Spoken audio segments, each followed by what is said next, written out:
Hi guys, welcome back to my channel. నాకు GRE quantitative రీజనింగ్లో 161 marks out of 170 వచ్చాయి. ఈ వీడియోలో నేను GRE క్వాంట్కి ఎలా ప్రిపేర్ కావాలో చెప్తాను. ఈ పాయింట్స్ మీ GRE క్వాంటిటేటివ్ రీజనింగ్ సెక్షన్కి ప్రిపేర్ అయ్యేటప్పుడు యూస్ కావచ్చు. లాస్ట్ వీడియోలో నేను GRE ఆవా ఇంకా వర్బల్ సెక్షన్కి ఎలా ప్రిపేర్ కావాలో చెప్పాను. ఆ వీడియో పైన ఐ బటన్లో ఇంకా కింద డిస్క్రిప్షన్లో ఇస్తాను, కావాలంటే వెళ్ళి చూడండి. ఈ క్వాంటిటేటివ్ రీజనింగ్లో మనకి 2 సబ్ సెక్షన్స్ ఉంటాయి. ఇంకొక సర్ప్రైజ్ సెక్షన్ కూడా రావచ్చు. మనకి ఒక్కొక్క సెక్షన్ వచ్చేసరికల్లా 35 మినిట్స్ టైం ఇస్తారు. ఇంకా వీళ్ళే ఒక సొంత బేసిక్ క్యాలిక్యులేటర్ కూడా ప్రొవైడ్ చేస్తారు ఈ సెక్షన్స్కి.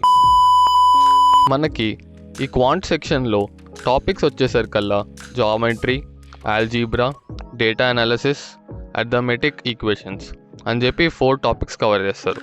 మనకి దీనిలో సబ్ టాపిక్స్ వచ్చేసరికల్లా అరౌండ్ 10 to 15 సబ్ టాపిక్స్ ఉంటాయి. ఇప్పుడు జామెట్రీలో చూస్తే 3D ఫిగర్స్ అని, పాలిగన్స్ అని చెప్పి, ఏరియాస్, వాల్యూమ్స్, పారామీటర్స్ అని చెప్పి ఇంకో 10 టాపిక్స్ ఉన్నాయి. ఇప్పుడు మనం ఆల్జీబ్రాలో చూస్తే మనకి linear equations, functions, equations and relations, coordinate geometry అని చెప్పి ఇలా ఇంకో 10 టాపిక్స్ ఉంటాయి.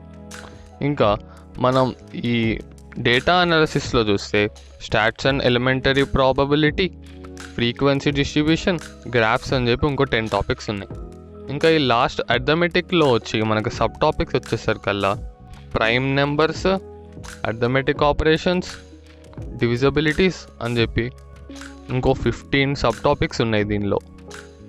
నేను ఈ సెక్షన్కి కూడా మొత్తం ఆన్లైన్ యూట్యూబ్లోనే ప్రిపేర్ అయ్యాను. అది గ్రెగ్ మ్యాట్ నుంచి ప్రిపేర్ అయ్యాను, GRE టార్గెట్ నుంచి ప్రిపేర్ అయ్యాను. ఇంకోటి వచ్చి ఖాన్ అకాడమీ, ఇది మీకు ఆల్రెడీ ఐడియా ఉండుంటుంది. ఈ యూట్యూబ్లో జస్ట్ మీరు ఖాన్ అకాడమీ GRE క్వాంట్ అని కొట్టిన వెంటనే మీకు వాళ్ళు వీడియోస్ వస్తాయి. ఆ వీడియోస్లో కూడా వాళ్ళని చాలా డీటెయిల్గా నీట్గా ఎక్స్ప్లెయిన్ చేస్తారు. ఈ యూట్యూబ్ వీడియోస్లో ఆ టాపిక్ పైన సమ్స్ ఎలా వస్తాయి, ఇంకా అది ఎలా సాల్వ్ చేయాలో నేర్చుకోవాలి. తర్వాత మీరు ఆ టాపిక్ బేస్డ్ క్వశ్చన్స్ సాల్వ్ చేయాలి. వాళ్ళు మీకు కొన్ని ఎగ్జాంపుల్స్ ఇస్తే, సాల్వ్డ్ ఎగ్జాంపుల్స్, మీరు అక్కడ ఆ క్వశ్చన్లో మీరు ఆ నెంబర్స్ మార్చి అది మీరు సాల్వ్ చేయడానికి ట్రై చేయాలి. ఇంకా అలానే ఒక్క సబ్ టాపిక్ పైన అట్లీస్ట్ మీరు 10 to 15 ప్రాబ్లమ్స్ సాల్వ్ చేసేలాగా చూడండి. ఇంకా ఒక టాపిక్ అయిపోయినాక ఆ టాపిక్ పైన అట్లీస్ట్ 30 to 50 క్వశ్చన్స్ సాల్వ్ చేసేలాగా చూడండి. ఎందుకంటే మీకు ఆ టాపిక్లో 10 to 15 సబ్ టాపిక్స్ ఉంటాయి. మీకు కానీ మీ GRE ఎగ్జామ్కి టైం ఉంటే. ఇంకా మెయిన్ ఇంపార్టెంట్ థింగ్ వచ్చి కూడా మీరు ఈ అఫీషియల్ ETS GRE బుక్ కూడా రిఫర్ కండి. దీనిలో మీకు చాలా ప్రాక్టీస్ క్వశ్చన్స్ వస్తాయి. మీ లక్ మంచిగా ఉంటే మీకు ఆల్మోస్ట్ అలాంటి క్వశ్చన్సే రావచ్చు మీ ఎగ్జామ్కి కూడా. సో ఈ ప్రాక్టీస్ బుక్ అనేది చాలా ఇంపార్టెంట్.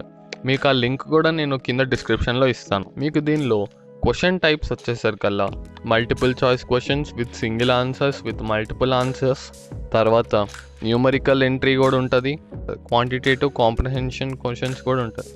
మీరు అట్లీస్ట్ ఒక 155 పైన స్కోర్ చేయడానికి ట్రై చేయండి.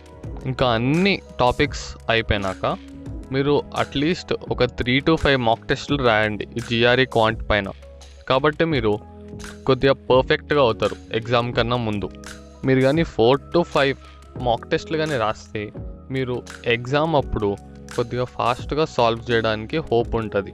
ఎందుకంటే మీకు ఇచ్చేది ఓన్లీ 35 మినిట్స్ టైమ్, ఇంకా 20 క్వశ్చన్స్. అంటే మీకు క్వశ్చన్కి ఓన్లీ 1.5 మినిట్ మాత్రమే తీసుకోవాలి. అంతే మరి. All the best for the exam. Bye guys.